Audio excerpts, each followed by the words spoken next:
Thank you, John, for that ghastly illustration. The state in charge of food.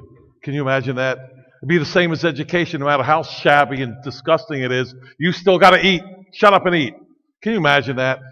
But then it'd be you get a special thing, right? You're allowed to go to your own restaurant if it's your own money, and aren't we benevolent for allowing you to do that? That's how we're supposed to feel about homeschooling in Christian schools, right? Oh, wonderful. Anyway, enough of that. Entrepreneurs versus the state. A new look at the rise of big business in the U.S. between 1840 and 1920. The problem with talking about big business is it's like a bad word. If it's big business, if it's somehow big, it's bad. But some businesses get big because they're really good at serving their neighbor. I never hear the same people that are worried about big business talk about big government. They're upset at big business for influencing the government, which happens.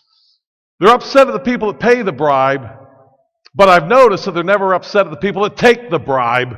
Those are the ones that are supposed to be honest, the ones in our halls of governmental power. Well, this is a book review that I want to quickly go through. And this presentation is a study in contrast between the political entrepreneur and the economic entrepreneur. When we think of an entrepreneur, we normally think of initiative, hard work, great potential for gain, the ability to discern trends in the future, but mostly risk.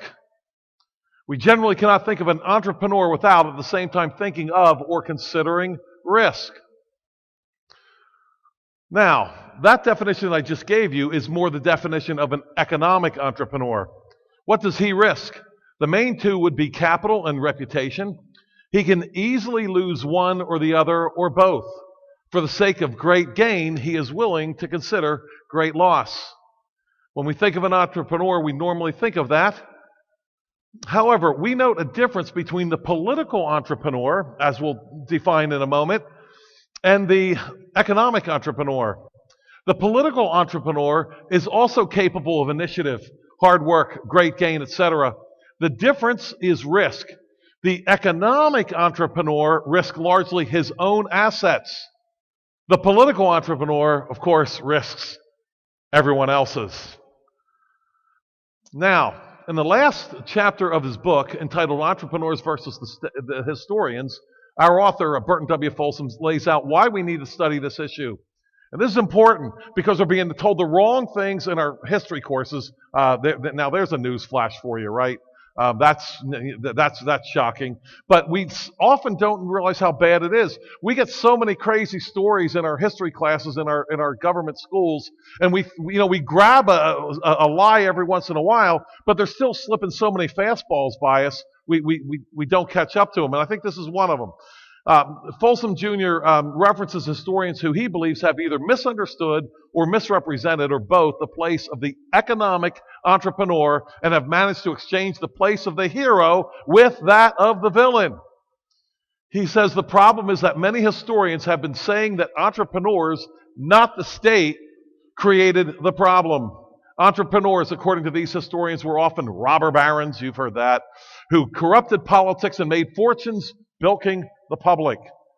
In this view, government intervention in the economy was needed to save the public from greedy businessmen. Heard that, right? Businessmen greedy. No politicians greedy, of course. This view, with some modifications, still dominates in college textbooks in American history. Referencing one of those historians, he goes on to say, Thomas Bailey in The American Pageant is typical when he says of Vanderbilt, though ill-educated, ungrammatical, coarse, and ruthless, he was clear-visioned. Now get this. Terrible guy.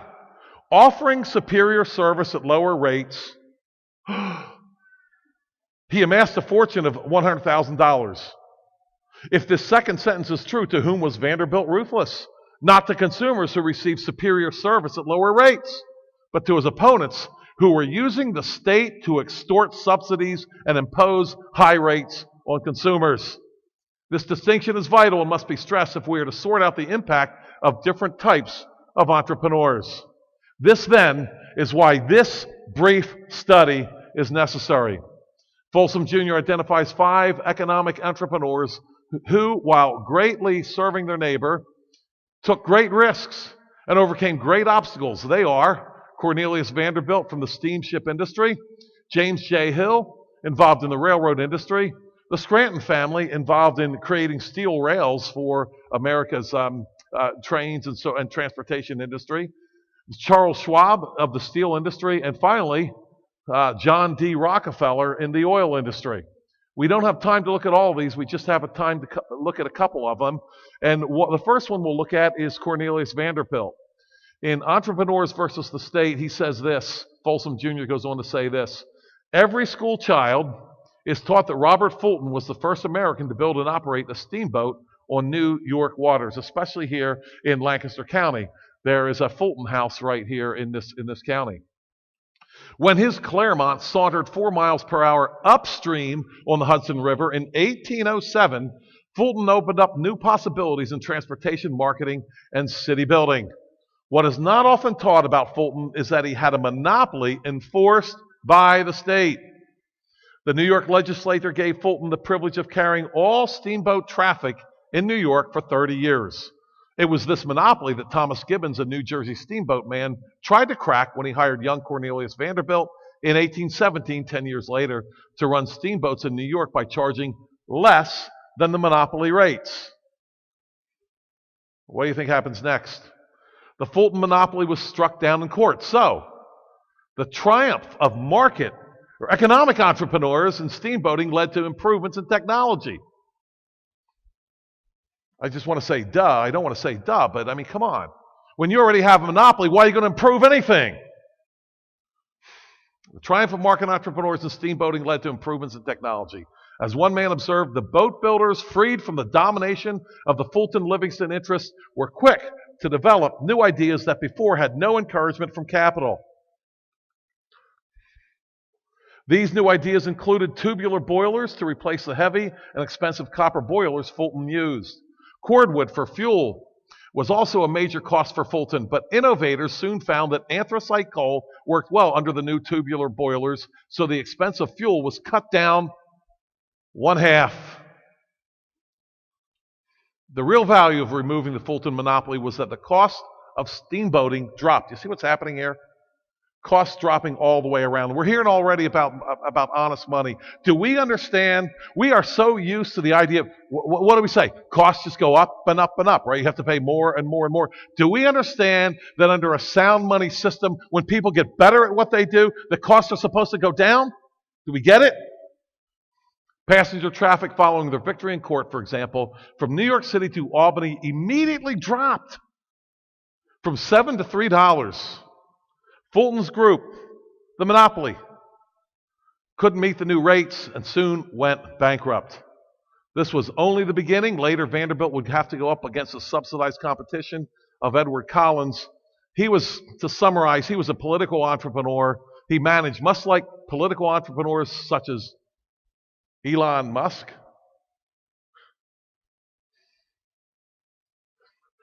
Can't produce electric cars, right? So he comes out with an electric rocket. Got to be kidding me. They today lobby millions of dollars right out of taxpayers' pockets. Musk is doing that right now. This proved to be a loss for pretty much all who are not politically connected. Folsom Jr. summarizes the clash between market and political entrepreneurs changed the competitive environment of American steamboating. Between 1848 and 1858, the American government paid 2 California lines and Edward Collins over $11 million. This is subsidies now. This is taxpayer extracted subsidies, right? Because we need the state to help us do these things. Can't do without it. All right, to build ships and carry mail. Vanderbilt, by contrast, engaged these guys with their subsidies in head-to-head competition free of charge. He's not squeezing the state. He's not squeezing the taxpayers.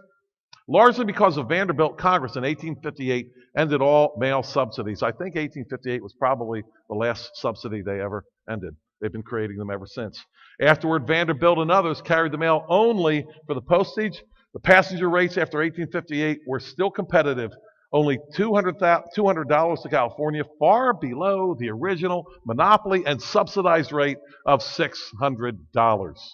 My friends, my point today, I'm going to make it as clearly as I can, that subsidies to business are the worst thing for everybody. And we have a Bible on this point. And we'll quote that a little bit later. But nowhere in the Bible do we see subsidies from the state to private individuals. Folsom Jr. observes finally that the study of American steamboating focuses on the market and the impact of different entrepreneurs that they had on the market. If we look at the issue this way, we can sort out two distinct groups: political and market entrepreneurs. We'll go on now to the second young man that we want to look at, an absolute hero of mine. His name is James Hill. The story of the building of the transcontinental railroads makes for great reading. It has a sound plot. 4 railroads get charters and subsidies to build across the country. Suspense: the Union Pacific and Central Pacific frantically race across plains and over mountains to complete the railroad. It has an all-star cast. United States presidents, army generals, political adventurers confront Indians on the warpath. Politicians on the take. Thousands of Chinese and Irish workers. The story tells of the agony of defeat, Indian raids and winter storms, and the thrill of victory with the meeting of the Union and Pacific in Utah and the final hammering of the Golden Spike. Finally, they are celebrating as the story ends. Western Union telegraphs the event across the nation. Revelers sound the Liberty Bell. Over the years, historians have told the story and described the drama, but they have often criticized the main actors and their exploits. The grab for federal subsidies seems to have led to greed and corruption. But, and this is the key point, most historians say there is no way to get the happy ending to the Transcontinental Railroad story without the federal aid. We need the state money. We need to squeeze the taxpayers. Never going to have a railroad without it. Well, John Garrity typically asserts that the government just had to help pay, but there's a problem. And that problem is named James J. Hill. James J. Hill built a railroad between Minneapolis and Seattle, all with private money, no public money whatsoever. His railroad was the best built, the least corrupt, the most popular, and the only transcon never to go bankrupt. It took longer to build than the others, but Hill used this time to get the shortest route on the best grade with the least curvature. In doing so, he attracted settlement and trade by cutting costs for passengers and freight. Could it be that in the long run, the subsidies may have corrupted railroad development and hindered economic growth? Do we get this? Do we understand that these subsidies hurt everyone? The transcontinental story is worth a more careful look. It may have a different ending if we move Hill from a cameo role to that of a leading actor. Let's look at the damage that accompanied the subsidized railroad. Since the Union Pacific and Central Pacific were getting paid per mile, you could all guess this, right? You know what's coming, right? They're getting paid per mile with taxpayers' dollars. Get this. The two lines spent little time choosing the routes. They just laid track and cashed in. Then, since they were being paid by the mile, they sometimes built winding circuitous routes to collect more mileage. Now, raise your hand if you're shocked. Never saw that one coming. They raided Nebraska farms, arguing that since Nebraska was unsurveyed, they could raid the farmers' lands, declaring the farmers to be squatters, and the trees were in public land. Some farmers defended their land with weapons, resulting in violence. And since they were about speed, not service, that is to say, their eschatology was present-centered, not future-centered, they wound up laying track on ice and snow, and you can't do that kind of stuff. They had to be rebuilt, and it caused all kinds of problems. And speaking of violence, I'll let Folsom Jr. tell the next part of the story without comment. By pushing rail lines through unsettled land, the transcontinentals invited Indian attacks, which caused the loss of hundreds of lives and further ran up the cost of building. Local tribes harassed the railroad. They stole horses, damaged track, and scalped workmen along the way. The government paid the cost of sending extra troops along the line to help protect it. But when they left, the graders, tie setters, track layers, and bolters often had to work in teams, with half of them standing guard and the other half working. In some cases, such as the Plum Creek Massacre, there's a phrase for you in the railroad building. Anybody remember the Plum Creek Massacre? You know, it happened when we were building the big subsidized railroad. The Union Pacific attorney admitted his line had sent working men into areas known to be frequented by hostile Indians. And then later on, there were fights between the Chinese workers and the Irish workers, resulting in death. I mean, involving boulders and rocks and gunpowder and so forth. What a mess. As a result of this gross inefficiency, both of the shoddily constructed lines had to be rebuilt and sometimes relocated, a task that the Union Pacific didn't finish until 5 years later. We have to hurry through this. But I just want to say that of all these subsidized railroads versus James J. Hill's non-subsidized railroad, guess which ones went bankrupt, bilking the public, and guess which ones survived? You see, my point this morning is we get this state involvement here, and we think that, it's just another way of doing business. We're just Christian socialists, right, Tim? Just Christian socialists. It doesn't matter if we bilk the public to do these things. But we don't understand the destruction of it. We don't understand how, what did I do here? I'm not sure what I did. I got excited. I started hitting this thing, and it just took off on me. Excuse me for that. Thank you, folks, for helping me out with this. In any case, point being that by the time it was done, Hill had developed markets.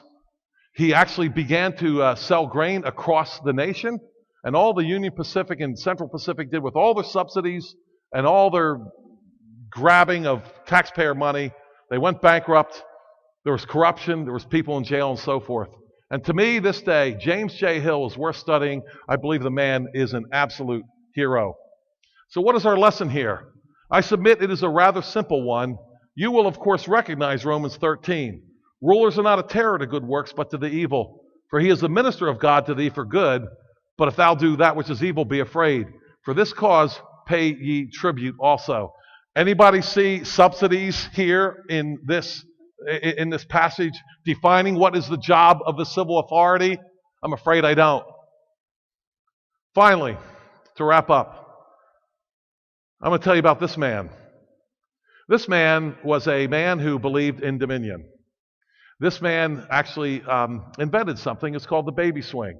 How many of you have ever been subject or know anyone or maybe rocked yourself in one of those crank-up, wind-up baby swings? Let me see your hands.